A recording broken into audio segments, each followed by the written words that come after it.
মামা এই যে ইরান ইসরায়েল যুদ্ধ আজ কি 7 দিন চলছে, তো ইসরায়েল কিন্তু অনেকটা সেই ছেড়ে দে মাকে দে বাসি, এখন সে আমেরিকাকে জড়াতে চাচ্ছে বুদ্ধি করে, কারণ সে একলা পারছে না। ঠিক আছে, আমেরিকাও মানে টেনশনে পড়ে গেছে, সে এখন বলছে 2 সপ্তাহের মধ্যে সিদ্ধান্ত নেবে।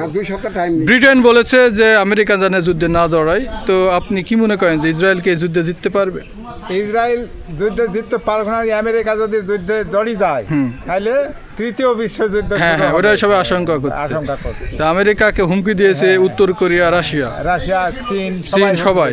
তো আমেরিকা ভয় পাই, তাহলে তৃতীয় বিশ্বযুদ্ধ। হ্যাঁ, আমেরিকা কিন্তু ভয় পাইছে। কালকে ট্রাম্প বলেছে যে আমরা 2 সপ্তাহ সময় নেব এর মধ্যে একটা সমঝোতা করার জন্য। এখন তা আপনি কি মনে করেন যে ইসরায়েল উচিত শিক্ষা পেয়েছে? উচিত শিক্ষা পাইনি, এখনো পাবে।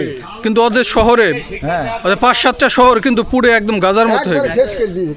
তেল আবিব পুড়ে গেছে, জেরুজালেম, হাইফা, তোমার হলো একদম শহর পুড়ে গেছে। তো ওদের কি উচিত শিক্ষা হয়েছে? মোটামুটি হয়নি, এখনো হয়নি।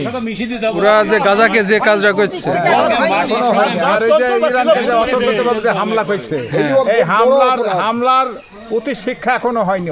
আরো দরকার। ইসরায়েলের যা ছিল ফুরিয়ে গেছে।